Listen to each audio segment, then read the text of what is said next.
ঈগলের পিঠে পাওয়া গেল ২০ বছর পুরনো জিপিএস।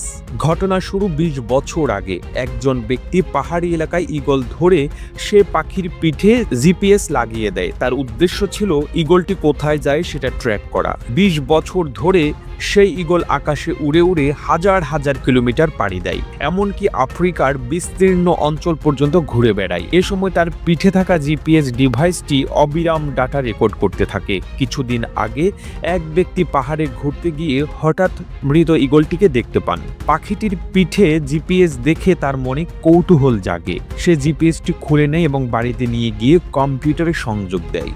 আর তখনই চমকপ্রদ বিষয়টি সামনে আসে। ২০ বছর ধরে ঈগলটি কোথায় কোথায় গেছে, কিভাবে আকাশে উড়েছে তা স্পষ্ট হয়ে যায়। জানা যায় পাখিটি কয়েক হাজার কিলোমিটার দূরত্বে বিভিন্ন জায়গায় ভ্রমণ করেছে, এমনকি এমন কিছু জায়গায় গিয়েছে যা মানুষের জন্য প্রায় দুর্গম।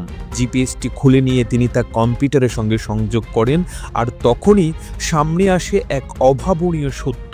জানা যায় এই ডিভাইসটি ২০ বছর আগে লাগানো হয়েছিল। ঈগলটি ২০ বছর ধরে আকাশে উড়ে উড়ে হাজার হাজার কিলোমিটার পাড়ি দিয়েছে। এই দীর্ঘ সময়ের মধ্যে পাখিটি বিভিন্ন দেশ, অঞ্চল, এমনকি আফ্রিকার মতো দুর্গম জায়গায়ও অতিক্রম করেছে। ডিভাইসটি থেকে পাওয়া ডেটাগুলো বিশ্লেষণ করে দেখা যায় ঈগলটি কেবল আকাশেই উড়ে বেড়ায়নি, বরং বিভিন্ন প্রাকৃতিক পরিবেশের সাথে নিজেকে মানিয়ে নিয়েছে। এটাই দেখায় ঈগলের জীবন কতটা বিস্ময়কর এবং কতটা শক্তিশালী। তাদের ওড়ার ক্ষমতা এবং দৃষ্টিভঙ্গি তাদের প্রকৃতির অন্যতম দক্ষ শিকারী করে তুলেছে। আপনার মনে প্রশ্ন আসতে পারে, কেন এমন একটি ডিভাইস ঈগলের পিঠে লাগানো হলো? এর পেছনে রয়েছে বিজ্ঞানের অবদান। বিজ্ঞানীরা এই পদ্ধতি ব্যবহার করে প্রাণীদের গতিবিধি, তাদের আবাসস্থল এবং তারা কিভাবে পরিবেশের সঙ্গে মিশে থাকে তা বোঝার চেষ্টা করেন। এর ফলে আমরা প্রকৃতির জটিল বিষয়গুলো সম্পর্কে আরও ভালোভাবে জানতে পারি।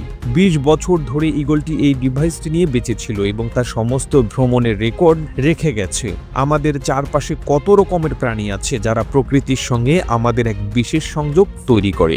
ঈগল তাদের মধ্যে অন্যতম। তাদের গতিবিধি, শক্তি এবং দীর্ঘ ভ্রমণের ক্ষমতা সত্যিই অভূতপূর্ব। প্রতিবেদনটি তৈরিতে তথ্য ও উপাত্তের সাহায্য নেওয়া হয়েছে দূরবীন ডেইলি নিউজ নামক ফেসবুক পেজ থেকে। আর এতক্ষণ আপনারা সঙ্গে ছিলেন বিশ্ব বাংলার। সেই সঙ্গে আপনি বাংলাদেশের কোন জেলা থেকে এই ভিডিওটি দেখছেন আমাদের কমেন্ট করে জানান। আমরা পরবর্তী ভিডিওতে আপনাকে ধন্যবাদ জানাতে ভুলব না। এতক্ষণ বিশ্ব বাংলার সাথে থাকার জন্য অসংখ্য ধন্যবাদ।